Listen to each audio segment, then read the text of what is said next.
The NHL's holiday break is over, and we have some big moves from NHL teams, both behind the bench and in the power rankings. So let's take a look at how things have shaken out for the NHL teams in the week before the holidays. Starting at the bottom of our tier list with the 5 teams who are always in perpetual darkness: the Chicago Blackhawks, Columbus Blue Jackets, San Jose Sharks, Anaheim Ducks, and Montreal Canadiens. Nothing really more to say about these teams.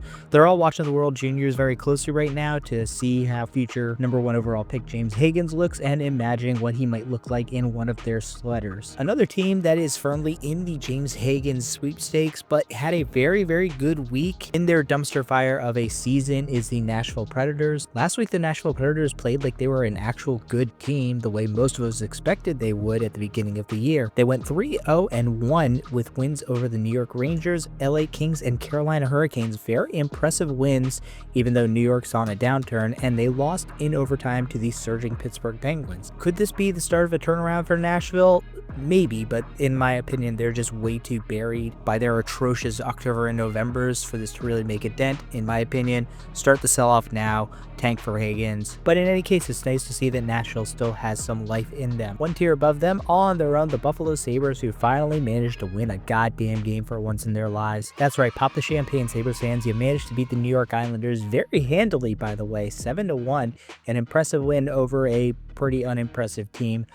But before that, they also followed up the week with losses to Montreal, Toronto, and Boston. So you can feel about that win over the New York Islanders, but it's like hanging a chandelier in a haunted house. Next tier up, we've got the bad teams, the Flyers and the Red Wings. And the Red Wings made waves the day after Christmas by canning their head coach Derek Lalonde, replacing him with Todd McClellan. Now, objectively, this is a good move by the New York Rangers. They're replacing a head coach who was barely above 500 in the NHL with one who is at least known to be competent when it comes to the regular season. But in all honesty, it's kind of too little too late for the Red Wings. They're 4 games under 500. Last week they went 1-3, their only win coming against the Philadelphia Flyers, and with 2 losses to the Montreal Canadiens. I got a sneaking suspicion that Todd McClellan is not going to be able to get these guys into the playoffs from this position. Next up, we have a very stacked mid-tier that includes the Calgary Flames, Seattle Kraken, New York Islanders, St. Louis Blues, Pittsburgh Penguins, Utah Hockey Club, New York Rangers, and Vancouver Canucks. Now, 2 teams made big moves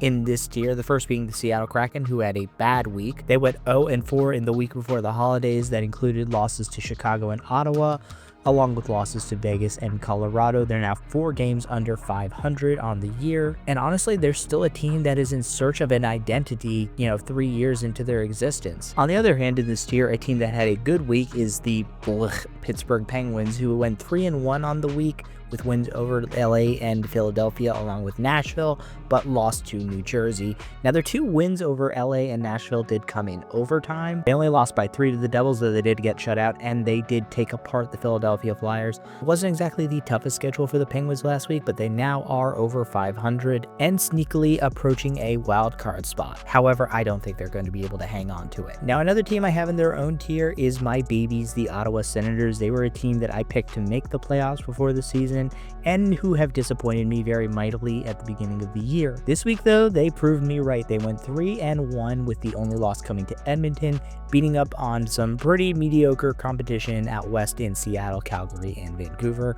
Their wins over Calgary and Vancouver coming in overtime. That being said, all those games were on the road, so that's pretty impressive for Ottawa, going all the way to the West Coast and getting 3 wins in 4 games, and they are 4 games over 500 on the year. So if they keep up this play, they will be in the mix when it comes down to the playoff race at the end of the year. Above them, we have the LA Kings and Boston Bruins in the pretty good tier, even though the LA Kings had the worst week of anybody. Now, going 1-2 on the week doesn't seem like a bad thing, but when you consider the teams that they played, Pittsburgh, Philadelphia, and Nashville, and then a loss to Washington, these were all very winnable games for the LA Kings. Yes, they were all on the road, and the losses to Pittsburgh and Philly came in overtime, but just relative to expectations, I think the LA Kings had a bad week here. And now we have the contenders tier, which has been separated out from the elite tiers. This includes the Minnesota Wild, Colorado Avalanche, Carolina Hurricanes, Toronto Maple Leafs, Washington Capitals, and Winnipeg Jets. The Minnesota Wild also had a bad week. They only won 1 out of 4 games, that win coming against Chicago. They did lose to some stiff competition in Florida and Winnipeg, but they also took a 2-1 loss against Utah. And again, just considering the expectations, Minnesota was a team who had been so hot just a month ago.